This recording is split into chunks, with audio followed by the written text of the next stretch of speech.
Welcome viewers. அது சரியா புதுக்கோட்டை மாவட்டம் ஆவுடையார் கோயில். ஆவுடையார் கோயிலில் மணிமாறங்கிற ஒரு நபர் குடும்ப பிரச்சனையால் சூசைட் அட்டம் பண்ணிட்டார். அவரை ஒரு வழியாக அக்கம் பக்கத்தில் இருக்கிறவங்க எல்லாருமே காப்பாற்றி பக்கத்தில் இருக்கிற ஆவுடையார் கோயிலில் இருக்கிற ஜிஹெச்சுக்கு அவரை தூக்கிட்டு போகிறாங்க. தூக்கிட்டு போய் அவருக்கு ஒரு சில மருத்துவங்கள்லாம் பார்த்து அவரை வாமிட் எடுக்க வச்சு அவர் உயிரை காப்பாற்றிடுறாங்க. ஆனால் அதே நைட் அவருக்கு அந்த ஜிஹெச்சில் ஏற்பட்ட அதிபயங்கர அமானுஷ்யமான சம்பவத்தை பற்றி தான் இன்றைக்கி நம்ம சேனலில் டீகோட் பண்ண போகிறோம். நீங்கள் பார்த்துட்ருக்கிறது பிரபா டீகோட்ஸ். நான் உங்கள் பிரபா. வாங்க இன்றைக்கி வீடியோக்குள்ள போகலாம்.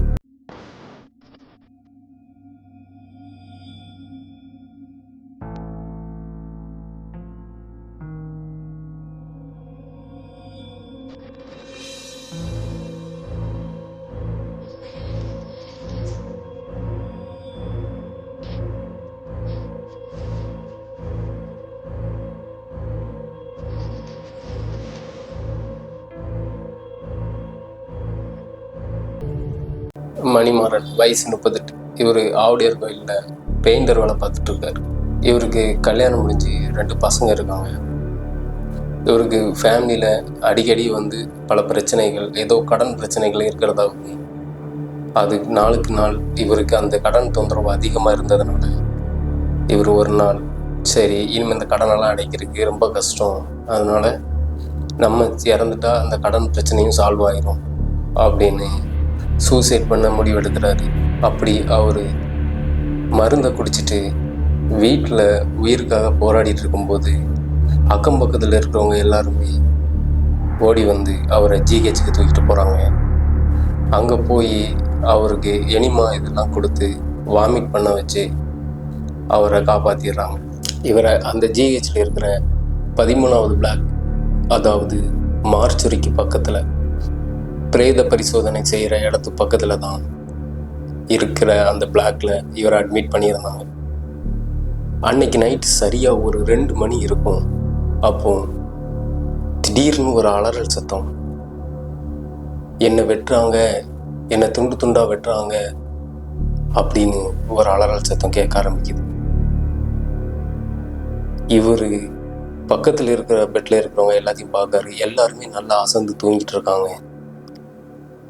இவர் அப்போ என்ன சத்தம், இந்த மாதிரி வெட்டுறாங்கன்னு ஆஸ்பத்திரியில் சத்தம் கேட்குது, அப்போ எதுவும் எமர்ஜென்சி கேஸ் எதுவும் வந்திருக்கா அப்படின்னாலும் 2 மணி ஆயிடுச்சு, ஆம்புலன்ஸ் சவுண்டு எதுவுமே இல்லையே, அப்போ என்ன திடீர்னு அந்த வெட்டுறாங்கன்னு சத்தம் அப்படின்னு அவர் யோசிச்சுக்கிட்டே இருக்கும்போது திடீர்னு அந்த சத்தம் அமைதியாகிடுது. உடனே ஓகே, ஏதாவது எமர்ஜென்சி கேஸாக தான் இருக்கும், இப்போ அந்த சத்தம் கேட்கல அப்படின்னு இவர் படுக்க ஆரம்பிக்கிறாரு. மறுபடி கொஞ்ச நேரத்தில் யாரோ நடந்து வர்ற மாதிரி சத்தம் இவர் காது கேட்டது. இப்போ 2 மணிக்கு யார் வரா அப்படின்னு அவர் யோசிச்சுக்கிட்டே இருக்காரு. அப்போ இவங்க வார்டுக்குள்ள ஒரு நர்ஸ் என்ட்ரி ஆகிறாங்க. அந்த நர்ஸுக்கிட்ட யாரோ வெட்டுறாங்கன்னு சத்தம் கேட்டுச்சு சிஸ்டர், யார் இது அப்படின்னு கேட்டோன்னா, ஏதோ வெட்டுறாங்களா, ஆஸ்பத்திரியில் யாரோ வெட்டுறாங்க, நீங்கள் எதாவது கனவு கண்டிருப்பீங்க, அதெல்லாம் எந்த சத்தமும் இல்லை அப்படின்னு அந்த பேஷண்ட்டுக்கிட்ட பேசிக்கிட்டே இருக்கும்போது, உங்களை இங்கே யார் படுக்க வச்சா, நீங்கள் படுக்க வேண்டிய இடம் அங்கல்லா அப்படின்னு சொல்ல, சிஸ்டர் என்னை இங்கே தானே அட்மிட் பண்ணியிருந்தீங்க, அப்போ இப்போ திடீர்னு நீ படுக்க வேண்டிய இடம் வேறன்னு சொல்கிறீங்க. ஆமாம், நீ இங்கெல்லாம் படுக்கக்கூடாது, நீ படுக்க வேண்டிய இடம் அங்கே இருக்குது, என் கூட வா அப்படின்னு அந்த நர்ஸு சொன்ன உடனே இவருக்கு ஒரு விதமான குழப்பமாகவே இருக்குது. காலையிலேருந்து நம்ம இங்கே தான் அட்மிட் ஆகிருக்கோம், இவங்க திடீர்னு நீ படுக்க வேண்டிய இடம் வேறன்னு சொல்லி நம்ம கூப்பிட்றாங்க. சரி சிஸ்டர் கூப்பிட்டா போய் தானே ஆகணும் அப்படின்னு அவர் அந்த பெட்டை விட்டு எந்திரிச்சிட்டு கையில் உள்ள லக்கேஜ் எல்லாத்தையும் தூக்கிக்கிட்டு அந்த நர்ஸ் பின்னாடியே நடக்க ஆரம்பிக்கிறாங்க. அப்படி அவங்க நடந்து போயிட்டு கரெக்டாக ஒரு வாசலில் நிற்கிறாங்க. அந்த வாசலில் பூட்டு போட்டு லாக் பண்ணியிருக்கு. சிஸ்டர் இங்கே தான் நீங்கள் தங்கணும்னு சொன்னீங்க, ஆனால் இங்கே பூட்டு போட்டிருக்கேன் அப்படின்னு சொல்லி திரும்பி பார்க்காரு. அந்த கூட வந்த நர்ஸை காணோம். மேலே பார்த்தாச்சுன்னா அது மார்ச்சுரி. சிஸ்டர் நம்மளை மார்ச்சுரியிலே கூப்பிட்டு நிப்பாட்டியிருக்காங்க, அப்படின்னு அங்கிருந்து பயந்தடிச்சு வந்து ஓடி தான் ஏற்கனவே இருந்த 13வது பிளாக்ல அதே பெட்டில் ஓடி வந்து உட்காந்துக்கிறாரு. நம்மளை கூட்டிட்டு போனது சிஸ்டர், எதுக்கு மார்ச்சரியில் கூட்டிட்டு போய் நிப்பாட்டுறாங்க? திடீர்னு பார்த்தா அந்த சிஸ்டரையும் காணுமே அப்படின்னு யோசிச்சுக்கிட்டே, இது சரியில்லை, இங்கே ஏதோ ஒரு அமானுஷ்யமான இது நடந்த மாதிரி அவர் ஃபீல் பண்ண ஆரம்பிக்கிறாரு. அப்படி யோசிச்சுக்கிட்டே அந்த பெட்டில் படுக்கிறாரு. சரியா ஒரு 3 மணி இருக்கும். அப்போ திடீர்னு ஒரு சத்தம், ஒரு அலறல் சத்தம், ஒரு பெண் அழுதுகிட்டே இருக்கிற சத்தம் அவர் காது கேட்டது. என்னப்பா இந்த ஹாஸ்பிட்டலில் ஒவ்வொரு விஷயமா கேட்டுக்கிட்டே இருக்க அப்படின்னு, அந்த சத்தம் எங்கேருந்து வருது அப்படின்னு திரும்பி பார்க்காரு. அது இவருடைய பெட்டுக்கு நேராக அந்த கார்னர், அதாவது அந்த மூலையில் அந்த சத்தம் வந்துட்டு. அங்கே திரும்பி பார்த்தா ஒரு பொண்ணு முட்டில் கையை வச்சு அந்த பொண்ணு உட்காந்து அழுதுட்டு. என்னடா அந்த பொண்ணை நான் காலையிலேருந்து இங்கே பார்க்கவே இல்லையே, இப்போ நர்ஸு வந்து கூட்டிகிட்டு போகிறாங்க போதும் இந்த பொண்ணு இல்லையே, யார் இது அதுக்குள்ளே இங்கே வந்திருக்கும் அப்படின்னு சொல்லி, யாருமா நீ இங்கே உட்காந்து என்ன அழுதுட்டு இருக்க அப்படின்னு அந்த பொண்ணு எந்த சத்தமும் கொடுக்காம அப்படியே உட்காந்து அழுதுகிட்டு இருக்கு.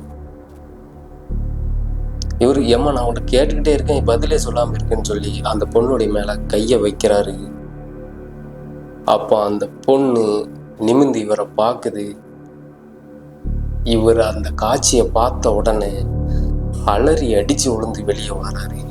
ஏன்னா அந்த பொண்ணுடைய முகத்தில் 2 கண்களும் இல்லாத அளவுக்கு வாயில் எதையோ சவைச்சிட்டு ரத்தம் வலிகிற மாதிரி அவளுடைய முகத்தை பார்த்துட்டு அங்கிருந்து அலறி அடிச்சுட்டு பேயின்னு அலறி அடித்து அந்த ஜிஹெச் ஃபுல்லாக அலறிக்கிட்டு ஓடுறாரு. அங்கே தூங்கிக்கிட்டு இருந்த நர்ஸு, மற்ற பேஷண்ட் எல்லாரும் என்னாச்சு அப்படின்னு சொல்லி கேட்குறாங்க. இல்லை அந்த 13 நம்பர் பிளாக்ல பேயின்னு கத்துறாரு. பேயா? என்னையா சொல்கிற, இந்த காலத்தில் பேய் பிசாசுன்னு சொல்லிட்டு இருக்க அப்படின்னு. ஆமாம், நாங்கள் பேயை பார்த்தேன், ஒரு பெண் உட்காந்து அழுதுட்டு இருந்துச்சு, ஒரு நர்ஸ் உருவத்தில் ஒரு பேயை நான் கூட்டிகிட்டு போச்சு மார்ச்சரிக்கு அப்படின்னு அங்கே எல்லாத்தையும் சொல்கிறாங்க. அதை கேட்ட உடனே மற்ற பேஷண்ட்டுக்கு எல்லாத்துக்குமே ஈரக்குலையை நட்டுங்க ஆரம்பிக்குது. என்னது ஜிஹெச்சில் பேயா அப்படின்னு அவர் கூடயே மற்ற பேஷண்ட்டு நர்ஸு எல்லோரும் வந்து பார்க்குறாங்க.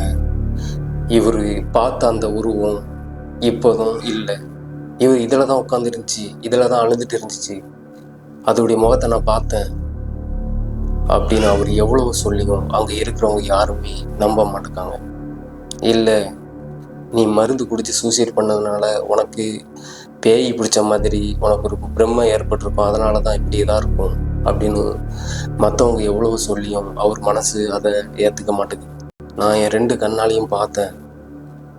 முதல்ல யாரோ வெட்டுறாங்கன்னு சொல்லி ஒரு அலறல் சத்தம், 2வது ஒரு நர்ஸ் உருவத்தில் ஒரு பேய் வந்து என்ன மார்ச்சுவரிக்கிட்ட கூட்டு போய் நிப்பாட்டினது, மறுபடியும் நான் திரும்பி வந்து பெட்டில் படுத்திருக்கும் போது இந்த மூலையில் ஒரு பெண் உட்காந்து அழுதுட்டு இருந்ததாங்க.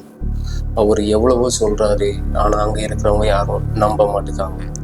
அடுத்த நாள் காலையில் இவர் பிரம்ம பிடிச்ச மாதிரியே பித்து பிடிச்ச மாதிரியே இருக்கார். நைட்டு இவருக்கு பார்த்த அந்த சம்பவங்களும் அவர் காதில் கேட்ட அந்த ஒரு சில சத்தங்களும் அவர் மனசை விட்டு இன்னும் மீளாமலே இருந்துச்சு.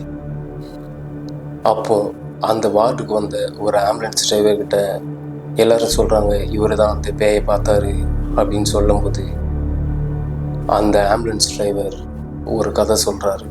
இதே வார்டு 13வது பிளாக்ல தான் ஒரு பொண்ணு வயிற்று வலியினால் அட்மிட் ஆயிருந்துச்சு. அந்த பொண்ணுக்கு எவ்வளோ ட்ரீட்மெண்ட் பார்த்தோம், அவளுடைய வயிற்று வலி சரியாகலை. ஒரு நாள் பயங்கரமான வயிற்று வலியில் நைட்டு 2 மணிக்கு அந்த பொண்ணு இதே பிளாக்ல தூக்கு மாட்டி இறந்துட்டு, அவளை பக்கத்தில் இருக்கிற அந்த போஸ்ட்மார்ட்டம் பண்ணுற இடத்துல தான் அவளை பிரேத பரிசோதனை பண்ணாங்க. அதனால் நைட்டு 2 மணிலேருந்து 3 மணி வரைக்கும் அந்த 1 மணி நேரம் பலவிதமான அமானுஷ்யம் சத்தம் கேட்குறதாகவும் அந்த பெண் இதில் உட்காந்து அழுதுட்டு இருக்கிறதாகவும் அவள் இங்கே வர்றவங்களை எல்லாத்தையுமே நைட்டு அந்த மார்ச்சரிக்கிட்ட கூட்டிகிட்டு போகிற மாதிரியும் நிறைய பேஷண்ட் சொல்லியிருக்காங்க. ஆனால் நாங்கள் இதை வந்து ஒரு தீவிரமாக நம்பலை.